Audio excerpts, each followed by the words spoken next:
आज मां आनंदमयी का जन्मदिन है।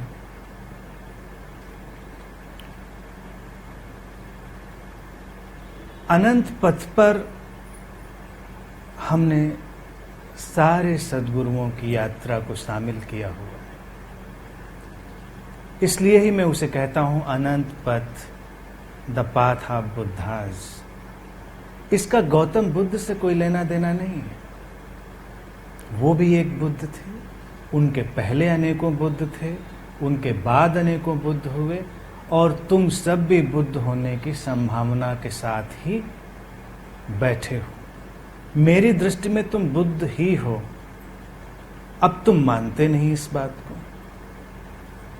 मैं यकीन करता हूं। बस तुम्हें जागना है, जागकर आंख खोलनी है और इस तथ्य को पहचानना है कि तुम्हें अपने भीतर कुछ जोड़ना और घटाना नहीं है।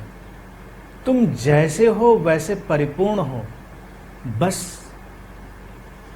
अपनी तीव्रता से इस आंतरिक रहस्य को उघाड़ लेना है। वो छुप गया है। 30 अप्रैल 1896 में एक बच्चे ने जन्म लिया बंगाल में।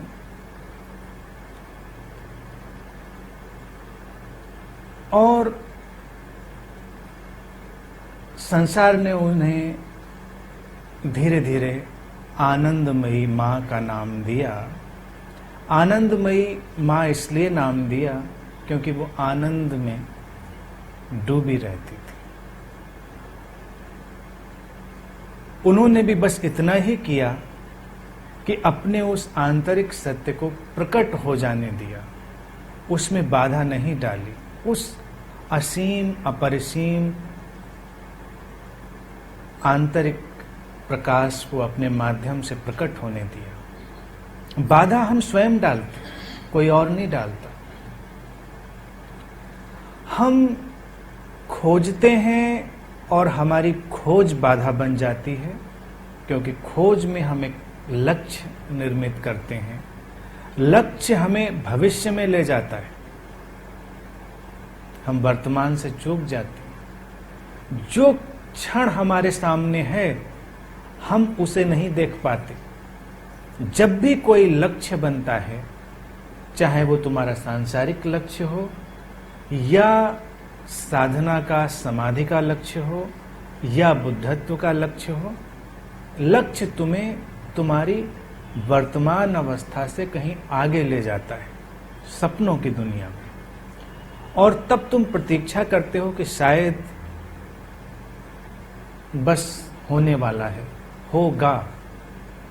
जैसे ही तुम इस बात को अपने अंदर जगह देते हो कि होगा, तो जो है उससे तुम चूक जाते। और कितनी अजीब बात है, कभी कभी मुझे लगता है कि अस्तित्व में कुछ वक्त ऐसे होते हैं जब बुद्ध चेतनाओं का आगमन बहुतायत में होता है। 1 साल पहले ही दक्षिण भारत में 1895 में एक और बच्चे ने जन्म लिया।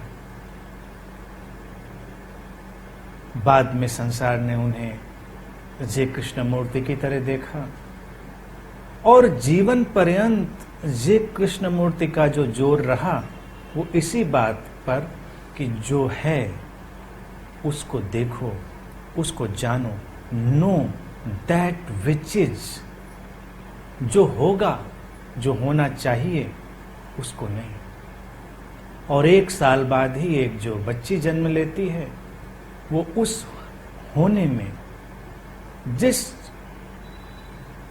है की चर्चा कृष्णमूर्ति जीवन पर्यंत करते रहे, उस है में वो जीती रही।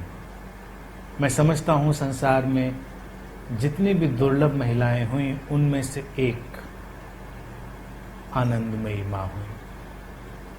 कोई पारंपरिक साधना और शिक्षा नहीं, कोई पारंपरिक गुरु दीक्षा या ऐसी कोई व्यवस्था नहीं। देखने में दोनों बड़े अलग अलग लगेंगे कि एक तरफ कृष्ण मूर्ति और एक तरफ आनंदमयी।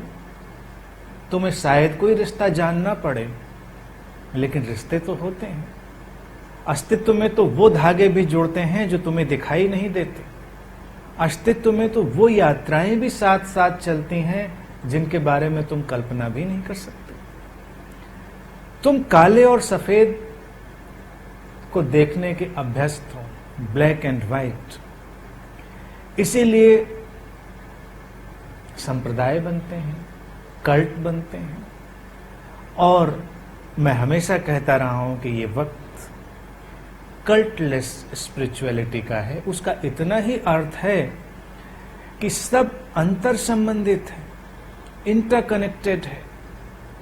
हर चीज को, हर चेतना को सहयोग और समर्थन दे रही है।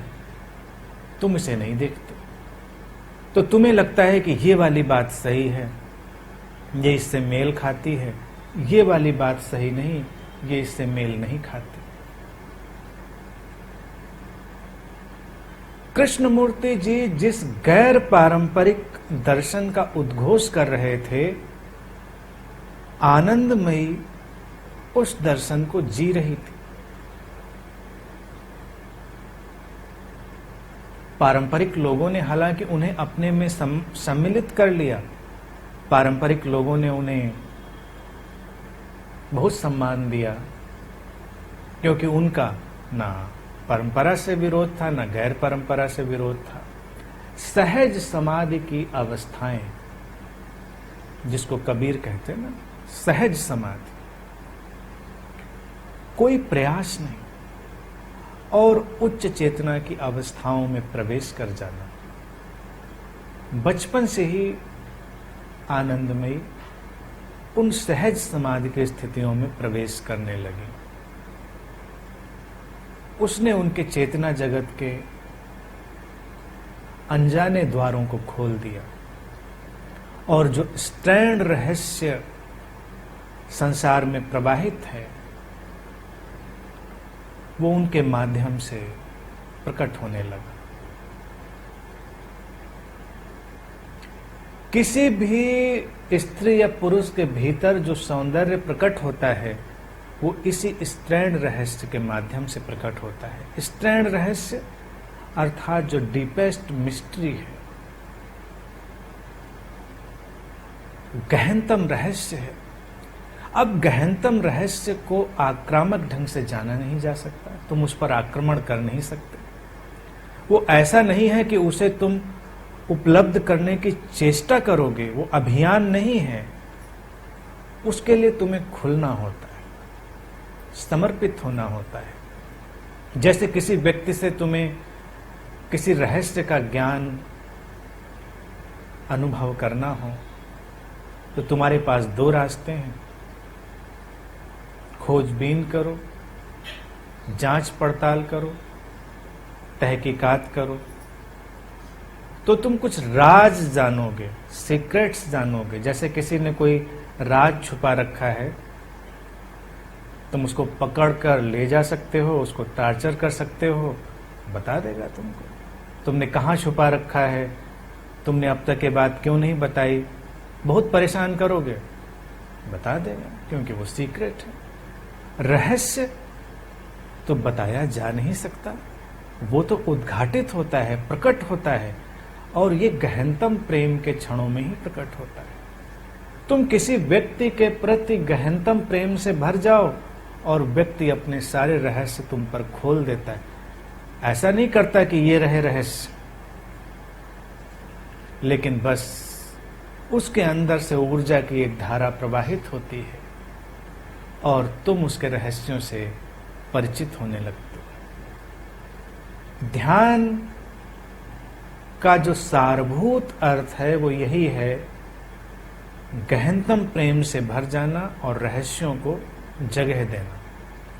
उसके लिए तुम्हें विधियों की जरूरत भी है, और विधियों उपायों की कोई जरूरत नहीं भी है। प्रारंभ में तुम्हें विधि उपाय आवश्यक हो सकते हैं, क्योंकि तुम्हारा मन उलझ चुका है। ये केवल तुम्हारे मन को सुलझाने के लिए उपाय हैं। विधियों का उपयोग हम अनंत पद पर भी करते हैं, बहुत सारे सद्गुरु भी विधियों का उपयोग कर रहे हैं। ये बस केवल ट्यूनिंग के लिए। फिर तो तुम्हारा इंस्ट्रूमेंट जब ट्यून हो गया है, फिर तुम प्रतीक्षा कर सकते हो, वो फ्रीक्वेंसी आएगी, तुम्हारे सिस्टम में पकड़ेगी, रिफ्लेक्ट होगी, तो जो भी गीत आना होगा गीत आएगा, संगीत आना होगा संगीत आएगा, कुछ नहीं आना होगा तो कुछ नहीं आएगा, मौन आएगा, शांति आएगी। तुम उन्हें ला नहीं सकते। ऐसा मत समझो कि तुम उन्हें ला सकते हो, वो आती है। ध्यान कोई कर नहीं सकता। अगर कोई ये सोचता है कि हाँ मैं ध्यान करूंगा, मैं ध्यान कर सकता हूं, तो भूल में है। तुम अपने को ट्यून कर सकते हो, समायोजित कर सकते हो, जैसे किसी वाद्य यंत्र को समायोजित करते हैं, ट्यून करते हैं। फिर संगीत तो बाद में प्रकट होता है। तो जितनी विधियां और उपाय हैं वो केवल तुम्हारे बॉडी माइंड मैकेनिज्म को, तुम्हारे बॉडी माइंड इंस्ट्रूमेंट को समायोजित करने के लिए, ट्यून करने के लिए हैं। और फिर तुम्हें गहन प्रतीक्षा और गहन प्रेम से भरना होता है। फिर रहस्य खुलते हैं सतोरी के, समाधि के, बुद्धत्व के। आनंदमयी का जीवन इस अर्थ में मुझे बड़ा प्रीतिकर रहा कि कोई विधि, कोई उपाय नहीं, वो तो सीधे समर्पण में चली गई। अस्तित्व के विराट सत्ता के प्रति सीधे सीधे उन्होंने अपने को छोड़ दिया, असुरक्षित, अनिश्चित, बिना किसी बाधा के। थोड़ा मुश्किल होता है। कभी कभी वो ऐसी चित्त दशा में प्रवेश कर जाती थी कि उनको खाने पीने का होश नहीं रहता था। दिनों दिनों, घंटों ही नहीं दिनों, तब उनके आसपास के प्रियजनों को उन्हें भोजन कराना पड़ता था, अपने हाथ से उन्हें पानी पिलाना पड़ता था। वो उससे बेखबर हो जाती थी। प्रश्न उठता है, क्या वो भोजन करने में या पानी पीने में अक्षम हो गई होती थी? नहीं,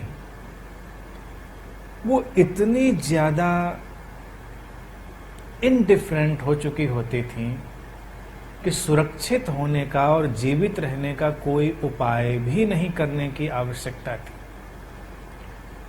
अस्तित्व को रखना है तो रखे, अस्तित्व को नहीं रखना है तो न रखे। और उस अवस्था में ये संयोग नहीं है कि उनके आसपास इतने प्रिय लोग आए जिन्होंने उनके जीवन को संभाला, रक्षा दी। आमतौर से वो कोई प्रवचन नहीं दिया करती थी। हर सद्गुरु प्रवचन दे, ये जरूरी तो नहीं। सद्गुरुओं से प्रवचन देने को हमने बड़ा अंतर संबंधित कर लिया, इंटर रिलेटेड कर लिया। अगर कोई गुरु आए ना बोले तो तुमको लगता है पता नहीं है भी सद्गुरु या नहीं है, और तुम बोलने पर भी तौलोगे कि अच्छा बोला कि बुरा बोला, ज्यादा बोला या कम बोला। ये बोल की तो बात ही नहीं है ना, ये तो बोलने के पार शून्यता और मौन का जगत है। आनंदमयी ने नहीं बोला, न बोल के इतना बड़ा रूपांतरण किया जिससे पूरा जगत चमत्कृत रहा।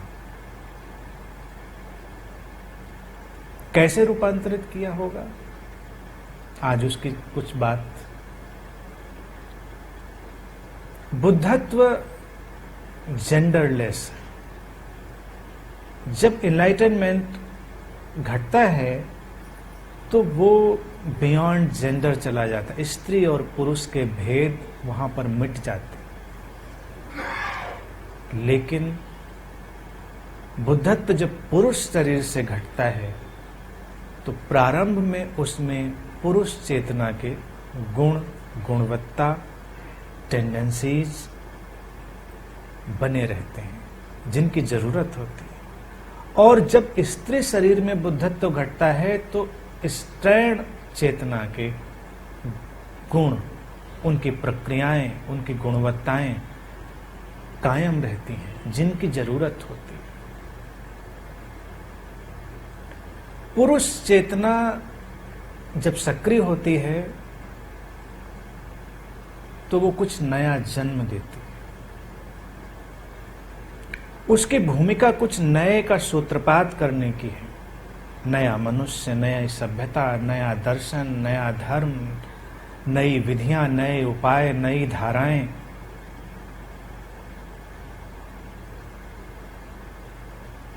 बाहरी जगत में भी पुरुष की भूमिका इतनी ही है कि वो सूत्रपात कर सकता है, सूत्रपात कर देता है, और फिर स्त्री उसे संभालती है, वो उसे आकार देती है, पोषण देती है, जीवन देती है, उसे बचे रहने की मदद देती है। शायद इससे पहले कृष्णमूर्ति जी और उनके आसपास और भी कई सद्गुरु हुए। इस समय मैं बाकी नामों में नहीं जा रहा हूं, और आनंद में इन दो नामों को ही मैं लेकर चल रहा हूं। इन दो चेतनाओं का आसपास पैदा होना और आसपास ही अपना काम करना बड़ा अद्भुत था। एक और एक सद्गुरु है जो एक नई दिशा को तोड़ रहा है, और एक सद्गुरु स्त्री शरीर में कुछ नहीं कर रहा है, लेकिन कुछ न करके वो उसे संभाल रहा है, संचित कर रहा है, इंटीग्रेट कर रहा है, उसे अनजाने रास्तों से भोजन दे रहा है। इसीलिए वक्त वक्त पर तुम देखोगे कि अस्तित्व में बड़ी अजीब सी बुनावट होती है, एक मिस्टीरियस वीविंग, कि कुछ पुरुष सद्गुरु आ जाएंगे, कुछ महिला सद्गुरु, और जरूरी नहीं वो एक दूसरे से संबंधित हों। अस्तित्व में कुछ तुम्हें दिखाने के लिए नहीं होता। ये कोई शो थोड़े ही चल रहा होता है कि तुमको दिखाना जरूरी है कि शो में क्या काम चल रहा है। और शो का तो अच्छा काम ही है कि तुमको बताया ना जाए कहां पर क्या चल रहा है। अच्छा शो तो तभी चलता है ना, इसे कौन डायरेक्ट कर रहा है, कौन स्क्रिप्ट लिख रहा है, तुम तो बस शो देखते हो, वही जरूरी है तुम्हारे लिए। जब मेहर बाबा, शिरडी साईं बाबा और इस तरह के कई सद्गुरुओं का आविर्भाव हुआ था, उसी समय हजरत बाबा जान और इस तरह के कई सद्गुरु, हजरत बाबा जान एक स्त्री सूफी मिस्टिक थी, सब एक दूसरे को कहीं से बैकअप कर रहे होते, संभाल रहे होते। तुम अक्सर देखोगे कि कोई विराट पुरुष सद्गुरु जन्म ले तो उसके आसपास ही कोई विराट स्त्री सद्गुरु जन्म ले लेगी, और आवश्यक नहीं कि वो कोई सक्रिय काम करे। स्त्री सद्गुरु अगर प्रवचन देने लगे तो ये थोड़ा सा कमजोर मामला हो जाता है, क्योंकि उसकी शैली प्रवचन देने की नहीं है, कोई जरूरत नहीं है, कोई जरूरत नहीं। ये मातृत्व की पराकाष्ठा है। इसीलिए भारत में हमने उसे हमेशा माँ की तरह, मातृत्व के सिंबल्स की तरह से ही देखा। हमने देवी और आदिशक्ति के सिंबल्स के माध्यम से ही देखा, और आनंदमयी माँ को भी लोगों ने इन्हीं प्रतीकों के माध्यम से देखा। जो भी महिला सद्गुरु हुई, अक्सर लोगों ने इन्हीं प्रतीकों के माध्यम से उन्हें देखा।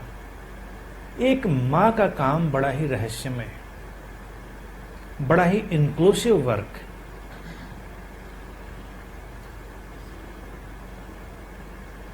बहुत सारी व्यवस्थाओं में सामंजस्य बिठा देना।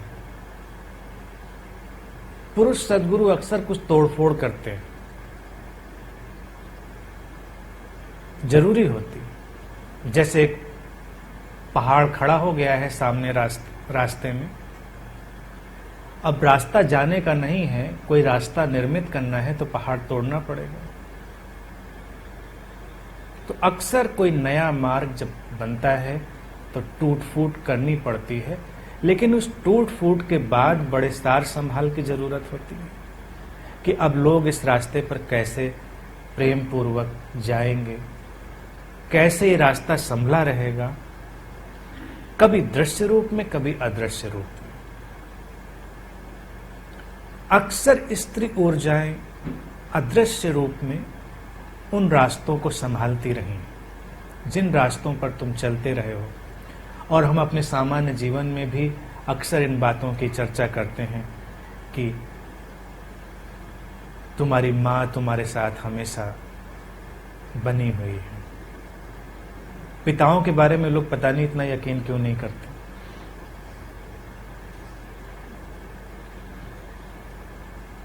कुछ तो होगा ऐसा। तिब्बत में वो कहते हैं कि स्त्री ऊर्जा एक रूप अख्तियार करती है, एक रूप धारण करती है और उसे वो डाकिनी कहते हैं। ये भारत में प्रचलित डाकिनी शब्द से फर्क है। यहाँ पर जब डाकिनी शब्द उपयोग होता है तो अक्सर इससे तुम्हें कुछ नेगेटिव का ख्याल आता है। कोई स्त्री कुछ उपद्रव कर रही हो तो कहें क्या डाकिनी बनी घूम रही हो। डाकिनी को यहाँ कुछ चुड़ैल और इस तरह के उससे देखा जाता है, डिस्ट्रक्टिव फोर्स से। हालांकि ऐसा भारत में भी नहीं रहा। ये कैसे प्रचलित हो गया, ये आश्चर्य की बात है। तिब्बत में उस फोर्स को, उस स्त्रैण ऊर्जा को वो डाकिनी का नाम देते हैं और कहते हैं कि जब भी कोई साधक तैयार होता है रास्ते पर चलने के लिए, जब भी उसकी तैयारी पूरी हो जाती है तब उसे एक आवाज सुनाई देती है, जैसे कोई उसे पुकार रहा है। और ये महिला स्वर होता है। तिब्बत के साधकों ने इसे अनेक अनेक पीढ़ियों से अनुभव किया था। बड़ी रहस्यमय व्यवस्था है। और कहते हैं कि जब वो पुकार सुनाई देती है तो ये तय हो गया है कि अब तुम मार्ग पर ठीक दिशा में जाओगे। अब वो शक्ति, अब वो पुकार तुम्हें भटकने नहीं देगी। ये एक मां की पुकार है। जब उसने देखा है कि अब तुम तैयार हो गए हो तो उसने तुम्हें पुकार लिया। लेकिन रास्ते तो बनाने का काम कोई और करता है, उस निर्माण और विध्वंस का काम कोई और करता है। तो महिला सद्गुरुओं की उपस्थिति अपने आप में हमेशा से यही काम करती रही है कि जो रहस्य उद्घाटित कर दिए गए हैं उनको संभाला जाए और जो लोग मार्ग पर तैयार हो गए हैं उन्हें संरक्षण दिया जाए, उनको चलने के लिए सहायता दी जाए। अब ये थोड़ी सी अजीब बात लगती है कि साधना के जगत में स्त्रियों की सहभागिता थोड़ी कम रही, उनकी गति भी कम रही और उसके लिए भी सामाजिक जो कंडीशनिंग है जिम्मेदार रही। धार्मिक लोग कभी चाहते नहीं रहे कि स्त्रियां भी उस इल्यूमिनेशन को, उस एनलाइटनमेंट को, उस बुद्धत्व को उपलब्ध करें, क्योंकि तब वो शोषण, वो एक्सप्लॉयटेशन संभव नहीं रह जाता। एक्सप्लॉयटेशन के बहुत तल हैं। इस शब्द से तुम केवल 2-4 अर्थ मत निकालना। अब जैसे ये बात गुणधर्म की तरह कह दी गई कि संरक्षण का काम, संभालने का काम स्त्री का है, स्त्रैण ऊर्जा का है, लेकिन ये ड्यूटी नहीं है कि तुम इसे उनकी ड्यूटी की तरह से तय कर दो। तो घरों में प्रायः महिलाओं की ये ड्यूटी बना दी गई कि उनका यही काम करना, भोजन बनाना है, भोजन कराना है, सार संभाल करनी है, क्योंकि वो उनका इंट्रिंसिक गुण था, उनका एक आंतरिक गुण था जिसका आउटर इंटरप्रिटेशन कर दिया गया। आउटर इंटरप्रिटेशन में चीजें उलझ जाती हैं। व्यवहारिक जगत में देखेंगे तो ये काम सभी का है। अगर सहूलियत सुविधाओं की बात करेंगे, सहयोग की, तो ये काम पुरुषों का भी, महिलाओं का, सभी का एक काम है। लेकिन गहरे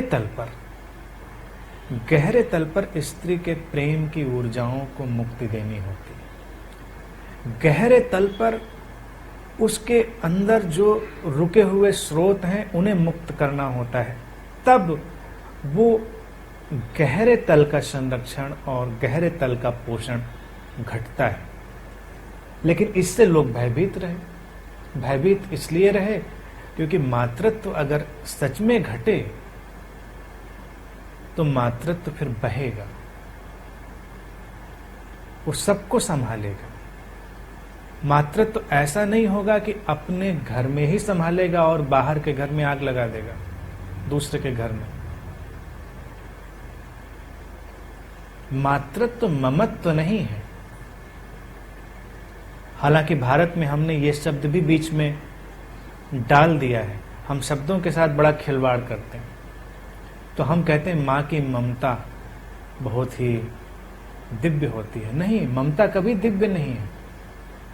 ममता शब्द ही गलत है, गैर आध्यात्मिक है। ममता का अर्थ होता है, सीधा सीधा अर्थ होता है कि ये मेरा है, ये मेरेपन का भाव।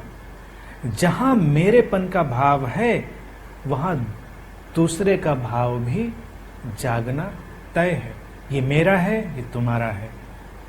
ये सीमाएं खड़ी होती हैं, ये डिवीजन प्रारंभ होता है और सारा उपद्रव शुरू।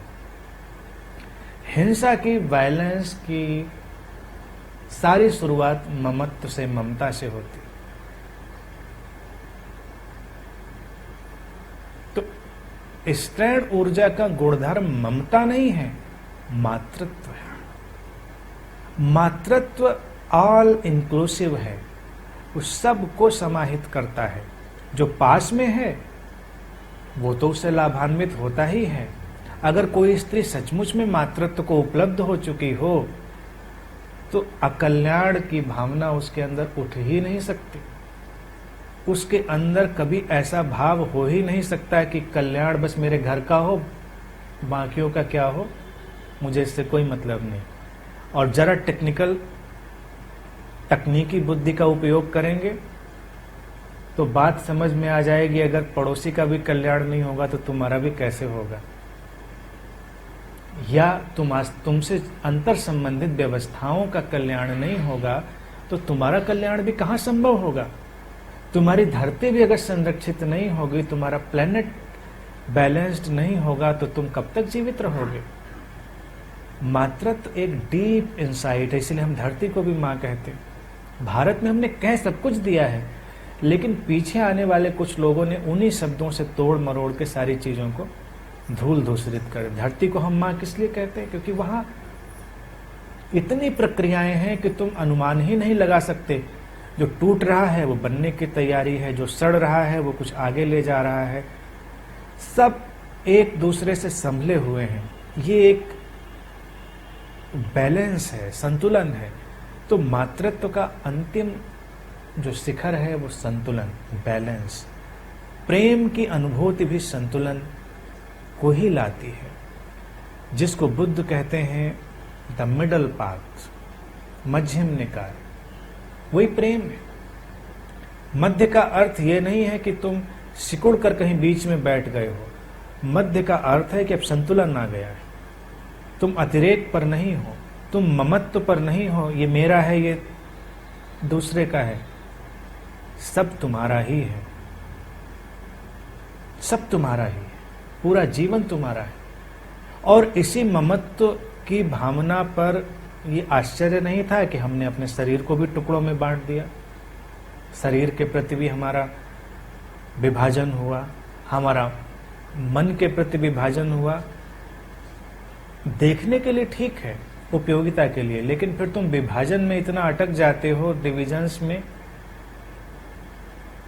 और उनके ऊंचे नीचे की भावना में इतने अटक जाते हो कि सारी प्रक्रिया गड़बड़ हो जाती है। अगर तुम्हें अपने शरीर की भी देखभाल करनी है एक स्ट्रैंड ऊर्जा की तरह, तो तुम नख शिख तक, पंजों से लेकर सिर तक पूरे शरीर का अतिशय प्रेम पूर्वक और सम्मान पूर्वक ख्याल रखोगे। ऐसा नहीं करोगे कि सिर ज्यादा महत्वपूर्ण है तो इसका ज्यादा ख्याल रखेंगे, पैर कम महत्वपूर्ण है इनका कम ख्याल रखेंगे, या कुछ लोगों को लग जाता है कि दिल ज्यादा महत्वपूर्ण है तो इसका ख्याल रखेंगे, बाकी चीज की फिक्र नहीं करेंगे। तो कुछ लोग अक्सर कहते हैं कि दिल बहुत अच्छा है, तो दिमाग खराब करने की जरूरत क्या है? दिल भी अच्छा रखो, दिमाग भी अच्छा रखो। अब दिल अच्छा है, दिमाग खराब है, किसी का दिमाग अच्छा है तो दिल खराब है। अरे भाई, सारी चीजें अच्छी क्यों नहीं हो सकती? संतुलन तो यही है कि सब अच्छा है। और अगर तुम अपने शरीर की तरफ देखो तो सारे शास्त्र तो इसमें खुदे हुए हैं। कब शरीर ने कहा कि यहां दिल दिमाग अलग अलग काम करते हैं? कब ऐसा होता है? इट इज योर माइंड, तुम्हारा मन है जो बताता है कि अलग काम करते हैं। वो तो एक रिफ्लेक्स उठता है और पूरा तुम्हारा मैकेनिज्म एक साथ काम करता है। इवन आज तो हम ये भी जानते हैं हमारा शरीर और मन एक साथ काम करता है, हमारा बॉडी माइंड एक साथ काम करता है। ऐसा नहीं है कि शरीर अलग काम करता है, मन अलग काम करता है। मन शरीर एक लय में काम करते हैं। फिर इसी बात को जब हम और व्यापक करते जाएंगे तो जो मातृत्व की गुणधर्मिता है, क्वालिटी है, वो और व्यापक होगी। और स्त्री पुरुष का जो विभाजन है मोटे अर्थों में वो भी समाप्त होगा। तब तुम्हें ये दिखाई देगा कि वो भी दो ऊर्जाओं का एक नृत्य है तो अलग अलग, गुणधर्म भी अलग अलग हैं, लेकिन वो एक ही लय में नृत्य करते हैं। चीन में बड़ा सुंदर प्रतीक उन्होंने बनाया यिन यांग का, स्त्री और पुरुष ऊर्जा का। सभी ने देखा होगा यिन यांग का प्रतीक, एक गोला जिसमें दो मछलियां जैसी बनी रहती हैं, काली और सफेद। एक खत्म होती है तो दूसरी शुरू हो जाती है, दूसरी खत्म हो रही है तो एक शुरू हो जाती है। वो एक ही नृत्य है। कौन कब खत्म हो रहा है, कौन कब शुरू हो रहा है, ये पता लगाना तुम्हारे लिए मुश्किल है। बुद्धत्व, एनलाइटनमेंट इसी घटना का नाम है जब तुम समस्त विपरीत ऊर्जाओं के इस नृत्य में शामिल हो जाओ। सारी विपरीत ऊर्जाएं एक लय में नृत्य करने लगे और तब तुम जानोगे रहस्य, तब तुम समझ पाओगे सद्गुरुओं के काम को। तब आनंदमयी हो या अन्य सद्गुरुओं का विराट सिलसिला हो, तुम उन सब के कार्य को ठीक ठीक समझ पाओगे।